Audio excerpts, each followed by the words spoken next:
hesitation when I come forward. I won't let you go. When she telling me to come forward, come for me. That's what she telling me to come forward. No hesitation when I come forward. I won't let her go. Yeah, yeah, yeah.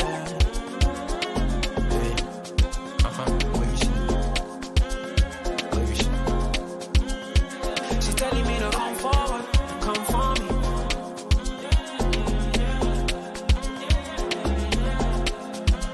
See, I don't know why finally now I just spoke my mind.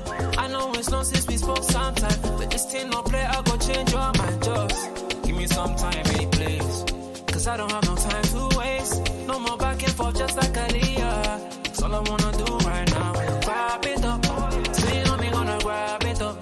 Body to body, make a bend up on that reeling. Bad man, turn you over like a steering. Well, when me gonna grab it up, swing on me, gonna grab it up. Body to body, make a bend up on that reeling. Bad man, turn you over like a steering. But she's telling me to come forward, come for me. That's what she's telling me to come for me. No hesitation when I come forward. I won't let you go. When she's telling me to come forward, come for me. That's what she's telling me to come forward.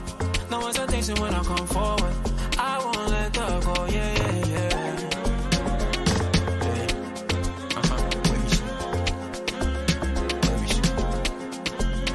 She's telling me to come forward, come for me.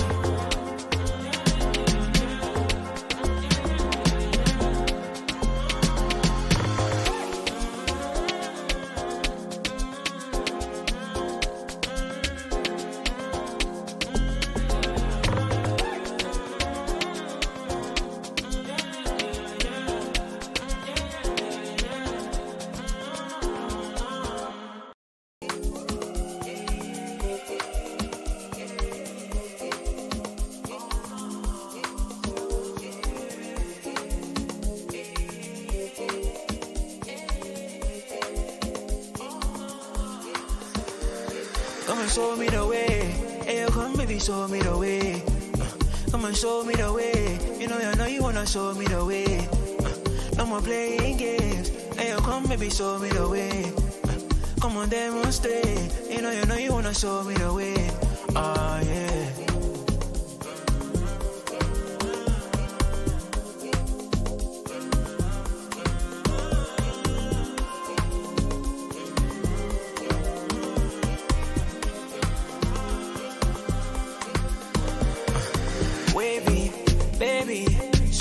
Stroke, she a grab baby on. Bounce on my body, she a wine for me on. No time to leave, no say bye to me, no. Real bad man, me a love and a body to body, make her never say she love me not. Real God killed from my brother, me a roger that. It's not war, if it's war, me a bringing that.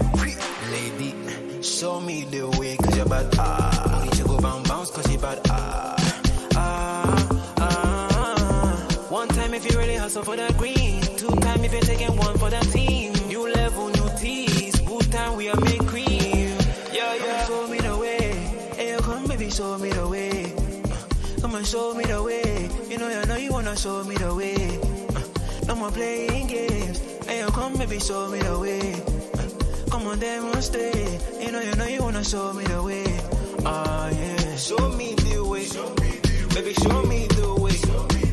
Vibe on replay. Replay every day. Kuna moja tu. Wapi asanti. Let's go auntie.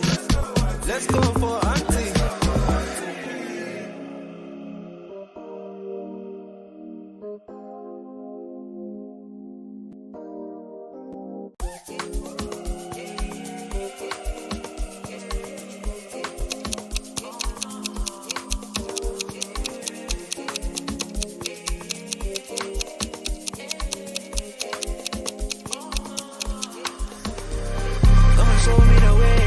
It does kill it.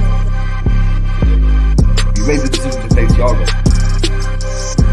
Klopp doesn't change the system since Luvac left. He don't want to change from the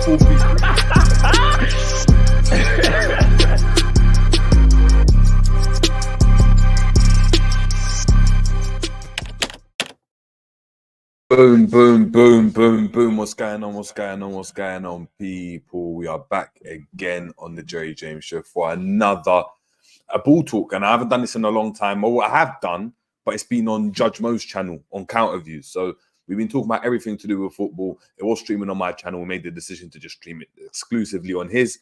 And look, it's gone from strength to strength. A lot of you guys have liked it, but Judge Mel's unavailable today, had to be to get over and do some work. So I decided, you know what? Why don't we go and just do our own ball talk here? It will be myself, of course, Jerry James in the cut, in the flesh, live and direct. Yes, I am real. Yes, I'm with you guys. Do I mean I'm here working from home? But look, I've got a couple of minutes to spare. I said, why not jump into it? A lot to talk about in the world of football, from Newcastle mass exodus, player sales, the likes of Almiron, Trippier linked with moves away, Callum Wilson linked with moves away as well. We're going to get into that. We've got, obviously, Toney coming back and doing the business, and the controversy surrounding refereeing, VAR, and the PGMOL in general, from, I mean, him moving the ball across. And, of course, obviously, the challenge on Curtis Jones that we obviously wanted to discuss. And we discussed briefly, if you're subscribed to the channel, yesterday. Then, of course, Ghana, man.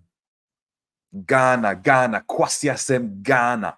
Hey, listen, we're definitely going to have to chop that up, because I am fuming. I've got to let off some steam. I am feeling, I'm feeling like a lot of Ghana fans right now. And hey, luckily I'm not an Arsenal fan, so I'm not feeling even more pain. But look, really interested and happy to get into it. Big up to everyone in the building. Make sure we're smashing the like as well, guys. And massive appreciation to those who smashed the like. Of course, it's not Liverpool focused, but we get to talk about football as a whole. So big up to, obviously, your damn selves. We've got a big up to Agama Yao in the building saying Ghana or shocking. Listen, shocking. Big up to honestly, appreciate the super chat, man. I really appreciate it. Thank you so much. Saying Robertson is set to travel to Fulham on Wednesday night for the second leg of the Carabao Cup semi-final at Craven Cottage, having been sidelined since October, while Jones will also be available. Yet we know that Pep Lijnders had his presser, but we're going to get onto that later on today when we have the preview for the game tomorrow. We big up to Ultra in the building saying Ghana. Aha. Yes. I get it. Big up to Alexander Delos in the building as well. We got Spirits as well in the building saying Ghana are actually a joke. And I mean, I don't really know what to say, man. I really don't know what to say, apart from the fact that, you know, we are in the mud, very badly in the mud. I don't know where we go from here when we're talking about Ghana. Richard Ofori, you bozo. You bottled it 2-0 up. Undeservedly, to be fair. 2 penalties that, you know, soft, you could argue, not being able to really create any clear-cut chances. Started, obviously, that first half really well. 2-0 up. We're trying to go and attack. Jiku's arguing with Dede Ayew, which is Andre Ayew, for anyone that doesn't call him Dede. He's there telling people to calm down. Keep the ball, calm down. Defend, calm down. It's okay. We've got this. Trying to be that leader, that composed leader. It didn't work for you, bro. And now look. You ended up being the one that actually conceded the first penalty that made it 2-1 in the 91st minute. Of course, no one's, obviously, it's annoying, it's frustrating, but everyone's like, all right, cool. Like, we conceded. We still got a goal advantage. If we win, we go through round of 16. Simple. What did we decide to go and do? What did Richard Ofori decide to go and do? I can't even play it. If I could play it, I would. But what he's decided to do is, of course, completely ruin. 2 seconds, people.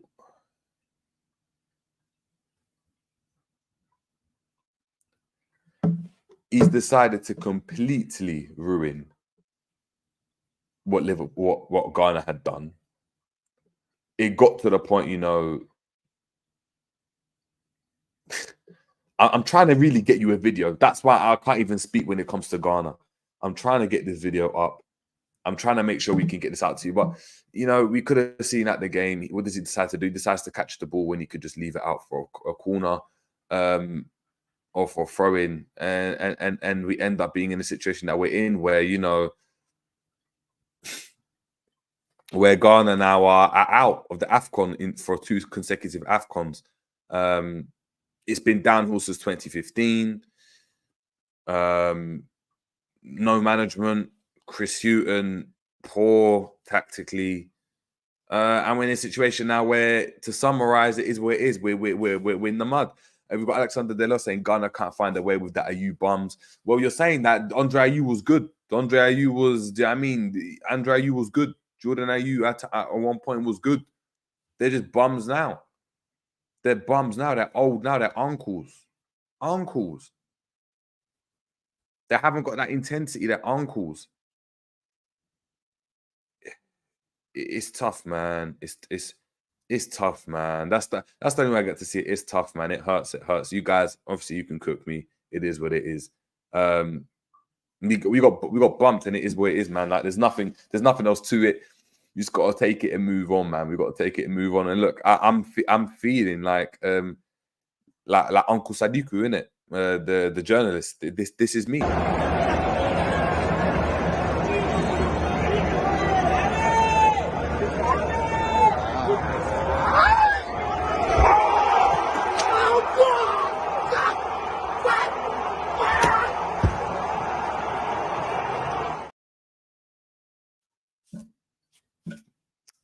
If you don't laugh, you'll cry. If you don't laugh, you'll cry. Oh, my stomach is so much stronger than my arms. What will I do? I can't even raise it. Oh my God! If it doesn't from... Oh my God!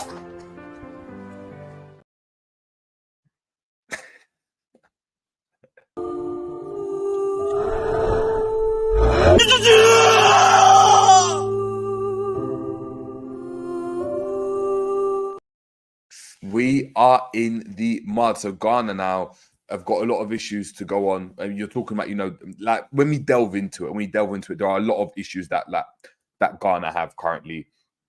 You know, they have bottled it. It's a disgusting bottle. We've got the arguments, are they the biggest bottlers in football in terms of, you know, are they worse bottlers than Dortmund and the way they've bottled certain league titles, certain trophies in the past. I don't know where they rank in regards to that, but we're definitely the biggest one of the biggest bottlers.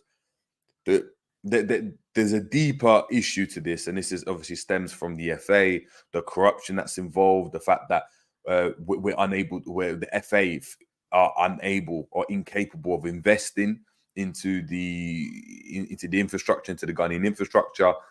You know, why are the players or why are the coaches struggling to find the pitch adequate enough to train at in the lead up to the Afcon? Why are certain players unable to perform for Ghana? Why is there not a system of play that is transferable from the under-20s, under-21s, under-18s, under-16s into the first team? You go and look at Senegal as an example. And Senegal, like, they're able to go and get players that played at the under-20 World Cup, come straight into the first team and perform to a higher level, because there is a pathway. There's a pathway at national level, as there should be at any kind of any standard of football that you're in. There should be a pathway to go and advance and get to the highest level that the top kind of team is in that designated league or team or whatever it is. You're looking at Ghana, and they just haven't got that. On top of that, I know for a fact, and I know people, you know, Ghanaians being bribed to go and play for the Ghanaian team. And players having to pay money to go and play for the Ghana team, for the national team, and put deposits down, and it's all corrupt. And you're just seeing the fruits of their labor. Like, why is Richard Ofori playing in this team? Because he's never let Ghana down? Because he's this... No. You used to do jama, singing, mashallah, praising Ghana, praising Allah. And how did that help us? How did that help us? Andre Ayew sprinkling anointed powder on the pitch. How does that help? How does that help? Oh, how the mighty have fallen. Listen, let me know what you think, obviously, that Ghana travesty that we saw. Guys, make sure we're smashing the like as well, please, when we come in. I know a lot of us won't be here because these people aren't used to this channel talking about ball in general. That's for Judge Mo, but I said, you know what, why not do it today? Big up to Jin Kazama in the building. We've got John saying Afcon never fails, man. Big up JJ, big up the chat, big up to yourself as well. We've got Ultra still laughing as well. Alexander De Los saying can't blame Suarez anymore. John a second saying Kudus interview was a generational head loss. And it's going to be a head loss. I just don't know how it changes, man. I really don't know how it changes. I really don't know how it changes. So it's going to be interesting to see. Look, I don't want to call it a wake-up call because I don't think that's suffice enough for what's going to be needed in the Ghanaian Cup. I think it's going to be, there needs to be an inquest into what's going on. This whole thing is linked to the Ghanaian president. It's just an absolute mess, and this is what happens when people are corrupt and when people have made a lot of money from the Black Stars, from the Ghana national football team. When people are being paid obscene amount of some money to go and be the part of the technical team for Ghana, but offer no expertise in that field. When you're restricted in terms of what managers you can bring in and don't want to bring in, or when the best manager you don't want to bring in for political reasons as well. It causes a lot of issues, man. When certain players are playing in the team because of politics in football, that's when it's a recipe for disaster, and it's going to take a while to recover, man. And unless it takes priority and unless there's a focus on trying to bring the Black Stars back to a certain level again, it's going to be the same thing, because Ghana will keep qualifying for tournaments, will keep qualifying for Afcons, will keep qualifying for World Cups, but they're just not going to perform, and that's where the money is. It's in the amount of games that the national team's able to go and play. Ghana, bar obviously playing in the Afcon, they're not favourites to win the World Cup, so they're not looking at that in regards to obviously monetary value. They're looking at the qualifiers and the amount of games you can play there. So until that changes, listen, we're going to be stuck in a situation. But look, Ofori, you're my dad. Dedayu, you're my dad. Chris Hutton, you're a dud. Baba Idrisu Baba. Baba Idrisu, you're dud as well. You're a bum. I don't know. Salisu as well, another one, you're a bum. Bukari, you're a bum. A lot of them, man. A lot of them are just not good enough, man. Not good enough at all. But hey, what we've seen has just been a replication of what we saw in the World Cup. So are we too surprised? Not really, man. But it is what it is, man. But look, let's move on to it. Let's move on. And obviously, this is what I wanted to obviously discuss. And it's obviously a big talking point. And I wanted to discuss it before we got into, the other situation. I wanted to talk about Newcastle, guys. Now, guys, let me know what you think about what's going on at Newcastle. But Newcastle obviously reportedly getting rid of a lot of players, engaging in a mass exodus in January transfer window in order to recoup funds and strengthen in certain areas. Of course, we know Newcastle right now currently in 10th position, a real drop-off from where they were last season. Seemingly doing quite well in the early parts of the season. It looked like, they were coping okay with, the likes of the Champions League and wanting to obviously compete for that top 4 spot again. It just wasn't working at all, man. It just wasn't working at all. And obviously they've dropped off, a lot of injuries in their camp as well. And with FFP breathing down everyone's necks, a lot of teams were still looking at, only 2 transfers made in the Premier League in regards to January transfer windows, or I believe it's 3. That's Dragoshin, Werner, Brereton, Diaz. Is that it? 3 transfers in the actual window, which is actually ridiculous. It's actually ridiculous when you think about it. FFP is obviously a massive issue for these people. And when we're talking about Newcastle, have unlimited amounts of money, but don't want to be hit with the point deductions that Everton and Nottingham Forest are facing. They don't want the kind of court proceedings that Man City are currently undergoing, 115 breaches or charges. Newcastle want to stay away from that as much as possible, and they're looking at the situation. It's not looking great. They were ahead of schedule last season, but they needed to go and try to be in and around the European spots this season. They are miles off it. Eddie Howe's under a lot of pressure, and look, they're going to have to go and make a lot of. They're going to have to do and change something in order to go and propel this club forward. I mean, they couldn't envisage that the situation with Toney was ever going to happen. Toney obviously being banned. Joe Linton now needing surgery for his injury, so he's going to be out for a prolonged time. Joe Willock has obviously been an injury doubt for a lot of the season. Likes of obviously Trippier, who, look, let's be honest, even with, you know, obviously with his poor form, has been their best player or most consistent, you could argue. 7 assists, the most assists for out of anyone in Newcastle's team. Most forward passes, most progressive passes, most incisive passes, most through balls out of any player in that Newcastle side. Yet Newcastle are seemingly looking to go and offload him, and to Bayern Munich, joining obviously Eric Dyer, who's recently moved from obviously Spurs to Bayern Munich, and Harry Kane. Crazy,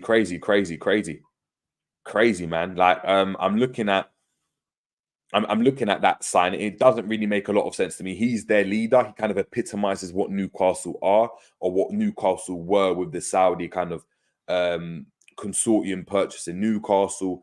He epitomizes that new era for Newcastle, what Newcastle was supposed to be. Now, getting rid of someone like that, I mean, look, they must be looking at this season and thinking, like, can Trippier continue his? Is this downturn in form for Trippier? Is this going to be on a more consistent basis now, or are we just seeing a dip in form? Are we going to go and drop Trippier? Is Trippier going to drop in his performance levels? If so, do we offload him now for a sizable fee for what we can obviously offload him for, and then obviously keep the likes of Livramento that we've got in the team, that obviously we signed for 35 million or 20 to 35 million or so, you know, from Southampton. Is a different obviously fullback to Trippier, so that's really interesting. But is he someone that's going to obviously come in and help them? Almiron's obviously a massive one as well. Almiron obviously being linked with Saudi as well, looking like Al Ittihad was it Al Ittihad? Or let me just double check. I don't want to actually misrepresent where he's actually going. Let me get my facts right.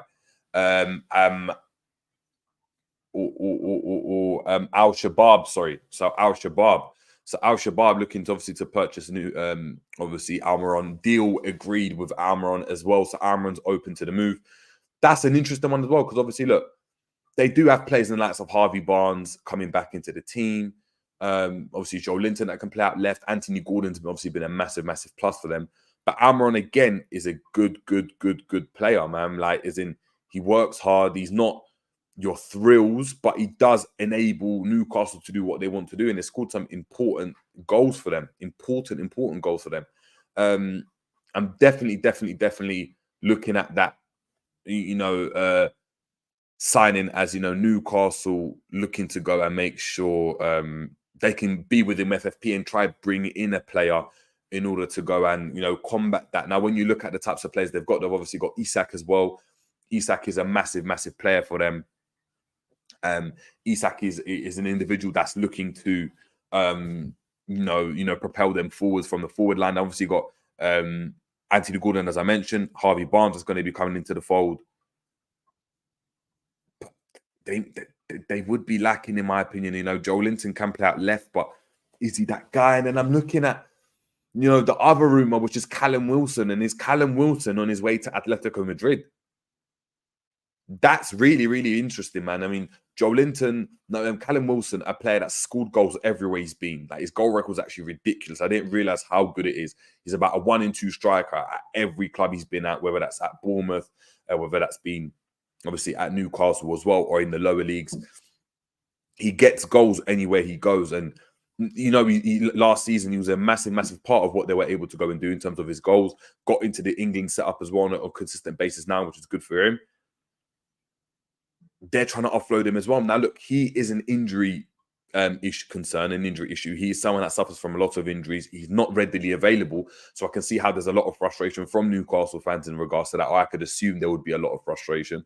But again, they're getting rid of someone that provides them goals. Now, look, Anthony Gordon's been on fire, and potentially they can maybe move Anthony Gordon into the centre and play as a striker and then have him as a backup if need be. Of course, they've got Alexander Isak in that position as well. The question I've got, though, is who then plays out the left? You're looking at Joe Linton, and then maybe you have a midfield of Bruno Guimaraes, Miley and Longstaff, which Miley's obviously done really, really well. But it's a bit crazy, man. It's a bit crazy that Newcastle are doing this, especially, you know, in the January transfer window, where can they afford to let go of all these players? Can they afford to just drop and suddenly just try and bring someone in? And when you think about the types of player they'll be bringing in, you're looking at like a midfielder or a player for around 20 million or so, 20, 25 million, 30 million max.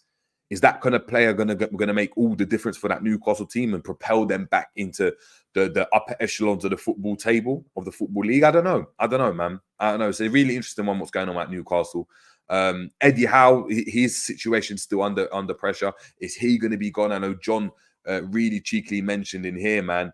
Mourinho to Newcastle, maybe. Are Newcastle going to be looking at Mourinho to go and steer their project? Now, the name makes sense. If they wanted to win right now, it would make sense. What I would say, though, is does he help build the Newcastle project as a whole? So Newcastle are looking to build a project as opposed to being a team that's a flash in the pan, win a couple of trophies and bounce.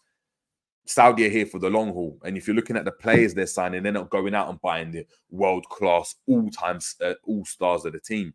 They're picking their players really, really carefully. Does Mourinho enable Newcastle to do that? I don't know, but it would be a good sight to see Mourinho in the Premier League. I'll give you that for free. So look, let me know what you think of, obviously, on Newcastle. I'm going to obviously get into your comments now and see what you got saying. Honestly saying FFP got everyone shook. That's facts. John saying, I think Mourinho will change the mentality. Maybe so. We got Ale saying Joe Linton is overrated. The guy's not our level. I like Joe Linton, to be fair. I like Joe Linton.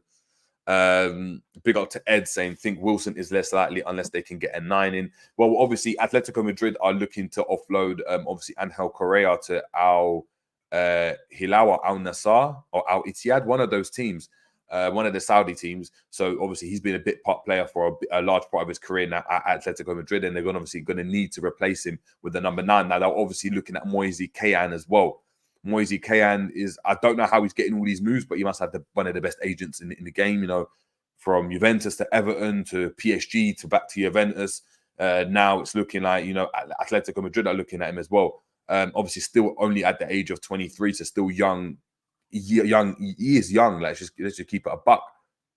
He hasn't really done anything. He's not prolific in that regard. Had a lot of potential, but it will be interesting to see what you can provide if you were to go there. And look, that's probably the type of name Atletico Madrid will go for. But it makes sense why Callum Wilson would be linked to someone like that. He's someone that can provide you goals. He's not always available. So is he going to start? AC Milan, another team that interested in Callum Wilson as well. Now, Okafor and Jovic haven't been prolific to any degree, if we're being honest. Although they have scored in their last, I believe they both scored in their last outing. We're looking at, you know, Giroud that still scores for AC Milan. And look, you're looking at Callum Wilson coming in to compete with 3 other strikers. That makes 4 of them. Is Callum Wilson going to want to go and do that at the back end of his career? I'm not too sure, but hey, those are 2 teams that are interested in him. And Newcastle are seemingly looking to go and obviously just strengthen in other areas. And midfield is an area that, you know, they couldn't kind of pre-warn themselves of the fact that Toney would obviously be banned for the rest of the season. So that's been a massive loss for them. But heck, it'll be interesting to see how the Saudi consortium view Eddie Howe's tenure right now and how the season's gone. But very, very interesting to obviously go and see what's going on. Big up to Honesty in the building. Another super chat as well. Massive, massive appreciation. Listen, I appreciate the super chats wholeheartedly, man. Wholeheartedly. So thank you so much, man. Saying Liverpool are in talks with various media groups about being part of a behind-the-scenes documentary. Klopp is supportive of the project, having previously been against Amazon's offer for an all-or-nothing series back in 2018. Well, listen, growth. 2024 seems to be a year of growth on and off the pitch. Klopp seemingly excited about the prospect of an all-or-nothing type of documentary, whether it's Amazon or another media outlet, obviously being granted access to obviously AXA and Anfield and the behind-the-scenes footage of Liverpool. Obviously, we'll have to wait and see. But it's really interesting from a Liverpool fan's perspective, just to summarize quickly, it'll be really, really good to see. Excited to obviously see what Liverpool go and do, what discussions are being had, how we're portrayed in the back end. I mean, all or nothings are really, really good. It gave us a good insight into how Man City operate, how Arsenal were operating under Arteta, and the decent job that Arteta was going to go and do. Now, of course, there were a lot of jabs, you know, with Arteta playing "You Never Walk Alone" in the training ground and so forth. But you can see how his methodology works, how his kind of style of play works, how his day-to-day kind of man management works, and his ability to go and implement stuff on the training ground into game scenarios, as well as seeing the kind of ins and outs of what the players are thinking, feeling, having to deal with. I remember in the Arsenal All or Nothing, you had Lacazette obviously having a fight with Cedric. I'd be interested to go and see, you know, what kind of disruptions happen on a training field and how we resolve them. Is Virgil van Dijk putting, you know, Joe Gomez in a headlock? Joe Gomez getting mad? Is there that kind of rivalry and intensity at times? It'll be interesting to go and see. I'm not obviously saying we're like anything like Arsenal, of course not, but it'd still be obviously it'll be good to go and see from that perspective. 100%, man, 100%. But listen, honestly, again, appreciate your super chat. We've got Red for Life saying, for anyone who hasn't caught the Joey G interview on the LFC channel, do yourselves a big favor and check it out. Gained even more respect for the man after listening to that one. Big up Joey. Yeah, I listened to that one. Yeah, he's just a cool guy, man. He's just a cool guy. It wasn't anything too deep, but it was good for him, man. It was good. It was a decent watch. Big up to John saying, I'd love Almiron. You love Almiron for who though? For who though? Let me know, man. Big up to GTV in the building as well. Big up to yourself. We've got Phil Bidwell saying Mourinho is a good shout in the short term if you want to win now, but not on the long term. That's what I believe as well. Jin Kazama saying I want Mourinho back in the Prem still. His box office. Yeah, definitely. Alexander Loss saying I like to see Salah and Mane in training after that Burnley headlock. Exactly, man. It would have been good to see, man. It definitely would have been good to see. Oh, that head loss. Sorry, not headlock. But yeah, moving on, man. And I wanted to obviously talk about obviously Ivan Toney. A guy that I'm not gonna lie, I rate, man. I rate him. I think he's top. His ability to hold up the ball, his one-touch play, his understanding of the game, his dropping off into the right-hand channels, the pockets. He is very much like a black Harry Kane. Now, I'm not saying he's as good as Harry Kane, but they're very similar in terms of what they want to go and do, the types of passes they can play. I'm not saying Toney's better than Harry Kane or he's even on the same level. But you can see it's a similar type of profile. Now, having Toney for England, I think, will be really, really good because I think if they play with Harry Kane a lot, he's a great guy to put on and it doesn't necessarily change what England are trying to go and do. So taking him to a tournament, I think, makes a lot of sense. Look, him coming in and scoring that free kick, regardless of how he did it, is just top notch as well. It just shows the mentality he's got. Him moving the ball, I personally like. However, there's a lot of controversy around it. People saying it's unsportsmanlike. He's moved the ball. What I would say to that is, why didn't move the ball? Why didn't the ball move across? Why didn't the keeper readjust? If anything, that makes the angle a bit harder because he's moving it away from the goal. But I really, really like Toney. I would want Liverpool to go and get Toney. I think that would be a massive, massive statement for Liverpool to go and do it. I don't think the opportunity is there because I think Brentford will be commanding a massive, massive fee. And the team that's going to get him is the team that feels that they desperately need a striker. It won't be an opportunistic type of signing. He's still got a lot of years on his contract left. You're talking in the realms of 100 million plus. Is he worth that? I'm not too sure. But yeah, apologies, people. But yeah, really, really good. And the discussion is, man, that is Toney the game changer, man. Toney is that guy. I want to know how highly you guys rate Toney. I really, really want to know because I'm rating him really highly. What do you guys think in the comments? We've got Ale saying Toney is top draw. I wish we had got him instead of Mr. Ponytail. I definitely hear it. Definitely 100%. We've got Ed in the building saying, if Kane did what he did, they call him genius. Just saying, listen, I hear it. But listen, if I speak. We've got Jamrock saying, bless up. Big up to yourself, Jamrock. Hope you're doing well. Alexander Delos saying, I think he's decent. I think he's really good, man. I think he's really good. If I go and have a look at Toney, right? Let's go into transfer market, actually. Yeah.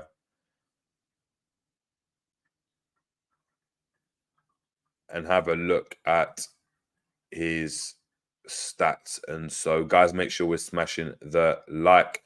How many likes are we on now? Let me have a look. Again, appreciate everyone dropping in with the super chats as well. Massive, massive appreciation. We've got 20 likes in the building. Big up to yourself. We should easily be on 30 likes then, guys. Can we get to 30 likes? Share my screen with you guys now.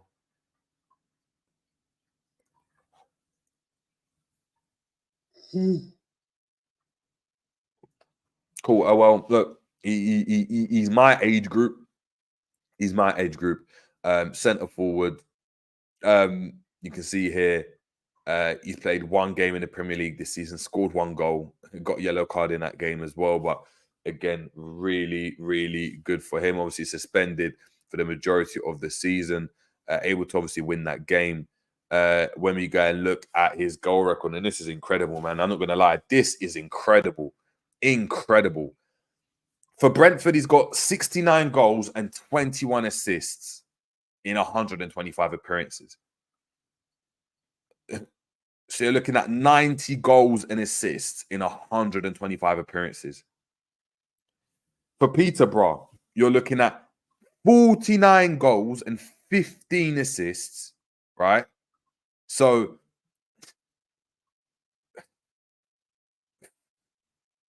64 goals and assists in 94 games. In 94 games. And then before that, you see 13-6 for Northampton, 15-1 for Scunthorpe, obviously 6-4, obviously dropped off. But his goal record and assists are he's so well-rounded. So well-rounded. And, you know, we're here as Liverpool fans, you know, talking about, you know, Darwin Núñez getting 10 goals and 10 assists in all competitions. Look at the stats. Let's just look at the stats, and he scores at every level. From Scunthorpe, like, let's just keep it a buck. From Scunthorpe United, because he was on loan at Barnsley and Wigan. From Scunthorpe United, 15-1. So he's scoring, like, let's just say like 1 in 2, right? 1 in 2 in a bit, because it's 35 appearances. 1 in 2 in a bit at Scunthorpe. We're looking at Northampton, yeah, 13-6. League 2 is different. It's a difficult like league to play at as well, to score goals in. You go and look at what he done at Peterborough in 94 appearances. You go then and look at what he's doing at Brentford. And he's done it at both levels. Like, he's just someone that can score goals. Now, if Liverpool want to make a statement, yeah, and stop the likes of Chelsea or Arsenal picking up a player of this quality, you pick this player up.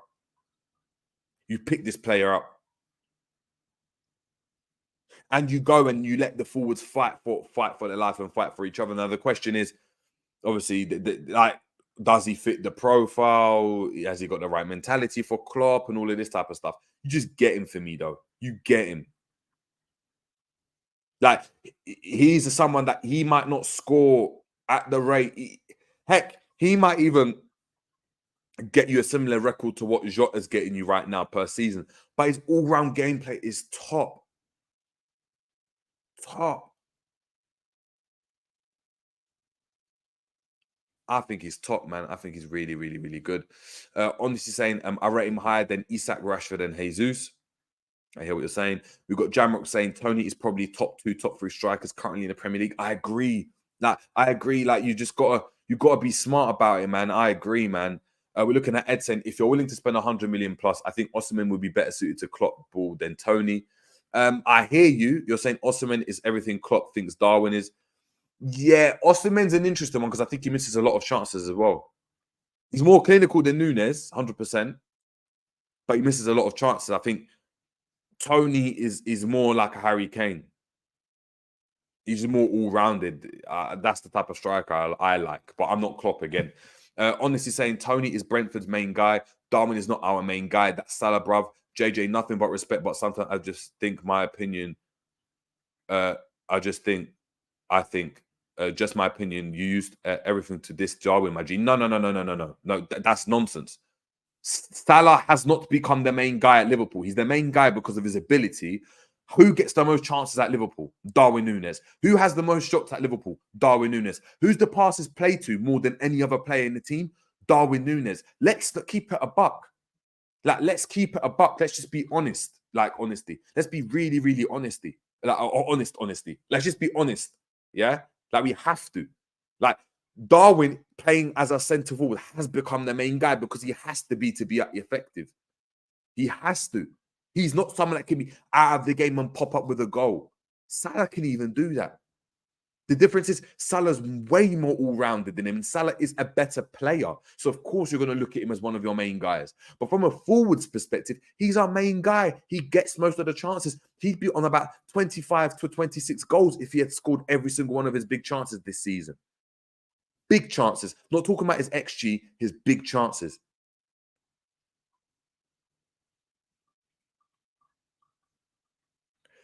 Jamrock here, obviously, big up to yourself, saying that wouldn't make any sense, Jerry. They're not going to have 6 forwards, and most of them more suited to playing centrally. Yeah, I mean, the question is, though, do you view Gakpo as a central player? Jota's obviously the central player. Obviously, you've got Salah that would potentially be leaving next summer, and you don't know what to go and do with that. Gakpo, is he on the left? And then you've got you've got Gakpo, obviously, that can play on the left, and obviously you've got Jota that can play on the left as well. Jin Kazama saying Salah's not the main guy. No, Salah's the best player, but we don't play. Everything doesn't go through Salah. That's why Salah's doing touchline winger, and we're complaining about him not getting into the box. Jamrock saying I don't what Klopp does. Yeah, that's what I'm saying. So I don't really see it. I don't think he would do it. I don't think there's an opportunity for us to go and do it there. But that's something I would do if the opportunity was able to arise. But yeah, that's what it is. Of course, Salah is your best player, so he's your main guy. But when you talk about who the chances are falling to, when you're talking about who's having the most shots, who are the passes going to the most out of any player, if you look at the stats, it's Darwin. It's Darwin. Honestly saying okay, but when Darwin was not here, who was our main guy? Because but of course, then you're looking at obviously Salah, because a lot of the time it was Mane and Bobby Firmino that were coming short to get onto the ball, and they were creating more. And you had Salah that was doing the finishing, and of course they would rotate, but that was an elite front three. As soon as Darwin's coming to the team, he's the one that's having the most shots. He's the one that's having the most passes. He's the one that's having to get involved all the time. Who's Salah getting all his assists from? It's Darwin Núñez, because Darwin's getting the majority of the ball. Like, the system is designed for Darwin. Like, when we go and play with him as a number 9 down, and obviously down the middle. Now, when it works for Liverpool, so when you go and see him in, for example, our last game, then you can see he's getting a lot of goals, and he's outperformed his XG, which is really, really good. He had a good game. Jota is another one that doesn't need to have a lot of the ball but can finish, but he's not our main guy in terms of we're not playing every pass into him. Salah was that guy, but Salah's had to transition his role, and that's why I think Salah's actually become a bit better. We've got Jamrock saying, with Salah injured, I think it will be good to get a right winger this season, as Salah has not missed a game due to injury since 2019. This might be a result of overuse. Maybe so, maybe so. Gary Richards saying Liverpool have to move on from Firmino. Yeah, but they do. That's why I'm saying I'd want Toney. I'm not saying we should. I don't know where that's coming from. Alex saying Jota should be our main guy and Darwin off the bench play after 60 minutes. I mean, it depends what you want. Depends what profile you want. So again, I'm not saying that Darwin shouldn't be the main guy or should be the main guy. What I'm saying is that this argument that Darwin is this kind of supplementary player to everything that's going on. It's like, no, we're designing everything for Darwin to go and succeed. He's just missing the chances, if we're being honest. It's not like we're playing Darwin like in DM, like, do you know what I mean, or playing him in midfield. Like, Gakpo is someone that you can go and look at and be like, yeah, he's not the main guy. He's having to go and sacrifice. We're doing everything in our power to make Darwin work. If Darwin plays well on the left, we move him to the left. If Darwin plays in the centre, we play him in the centre. We do everything in our power to go and enable him to be as chaotic or as impactful as possible, in my opinion. Honestly saying here, if Salah is not the main guy, why are LFC fans scared because of Salah injury and rivals are celebrating? For me, Salah, yes, in terms of your best player, he's the one that's going to go and score the most because he's our best player. He's our best forward. Of course he is. Look at what he's done. But we are, and the reason why we're scared is because Darwin Núñez can't finish. If Darwin Núñez could finish, he'd have more goals than Salah, and then we wouldn't be having this discussion right now because Salah's role has changed for Liverpool. It just has done. But yeah, guys, look, I've been talking for a while now. We're starting to move on to Liverpool, and I don't really want to do that on this show. So big up to everyone in the building. Again, honestly, Thank you so much for your super chats as well. Massive, massive appreciation to you and everyone else that's obviously super chat in the past as well. Thank you so much for tuning into Ball Talk. Let me know in the comments what you guys think of, obviously, of Toney. Do you guys rate him? Do you think what he did was unsportsmanlike in terms of moving the ball away from the free kick? People calling him a cheat yet again. I personally don't think so, but please let me know. Let me know what you think of, obviously, what's going on at Newcastle. Very, very confusing what's going on in regards to the mass exodus as well. And, of course, Ghana, the duds of the day, man. Like, the bottle job they did. Listen, we got to play it again, man. We really got to play it again.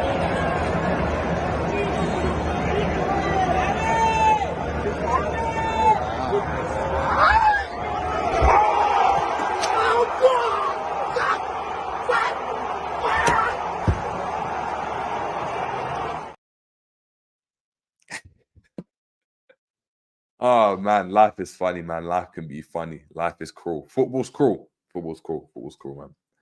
Jesus. But listen, thank you so much for tuning in, people. Thank you so much, obviously, for tuning into the Ball Talk. Obviously, check us, please, at next week on Judge Mo's channel, where we'll be going more into depth and having more debates about what's going on as well.